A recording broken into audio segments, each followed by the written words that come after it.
ধারাবাহিকের আগামী পর্বতে আমরা দেখব অফিসার প্রত্যয় বিশ্বাস করে যে পারলে একমাত্র বুলিই পারে বিগ ব্রোকে সুস্থ করে তুলতে। তাই পরিকল্পনা করে ক্যাফেতে রবীন্দ্রসঙ্গীতের অনুষ্ঠানের আয়োজন করে প্রত্যয় এবং ওর ভাই বোনেরা মিলে, যেখানে দেখা যায় বুলি রবীন্দ্রসঙ্গীতের গান গাইছে।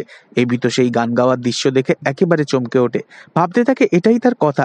গান গাওয়া হয়ে যেতেই এভি কিছুতেই আর ক্যাফেতে খুঁজে পায় না কথাকে। অন্যদিকে বুলি রাজা ও রানীর বুদ্ধিতে বস্তিতে ফিরে যায়, কিন্তু এভি ভালোবাসার টানে কথাকে খুঁজতে খুঁজতে বস্তিতে চলে আসে। কিন্তু সেখানে গিয়ে যখন জানতে পারে বুলি কথার মতন সেজে এভিকে ঠকিয়েছে আজ, তখন এভি ভীষণই রেগে যায় বুলির ওপর। তবে পাড়া প্রতিবেশী লোকজনেরা আপত্তি দেখাতে থাকে বুলির ঘরে কেন একটা বাইরের ছেলে এভাবে এত রাত্রিবেলা ঢুকবে। বুলির মামা এর উপর রেগে যায় আর সিদ্ধান্ত নেয় বুলির বিয়েটা দিয়ে দেবে। তবে এভি যতই বলুক বুলি এভিকে ঠকিয়েছে, কিন্তু না, প্রত্যয় এবং এভি কিছুতেই বিশ্বাস করে না যে এটা তাদের কথা নয় বুলি বলে। কারণ ক্যাফেতে এভির শেখানো কায়দায় বুলি লুচি আলুর দমগুলোকে প্লেটে ঠিক একই রকম ভাবে সাজিয়ে রেখেছিল।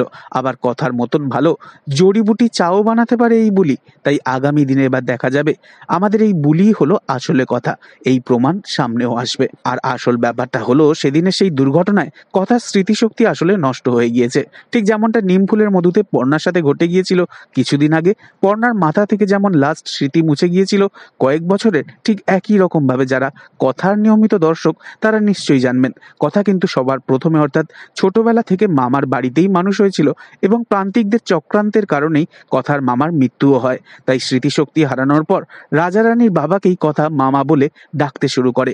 তো বন্ধুরা, আপনারা কারা কারা বুঝেই গেছিলেন যে বুলি আর কথা হলো আসলে এক? অবশ্যই কমেন্টে জানাবেন আর নেক্সট আপডেটের জন্য সাবস্ক্রাইব করে রাখবেন। ধন্যবাদ।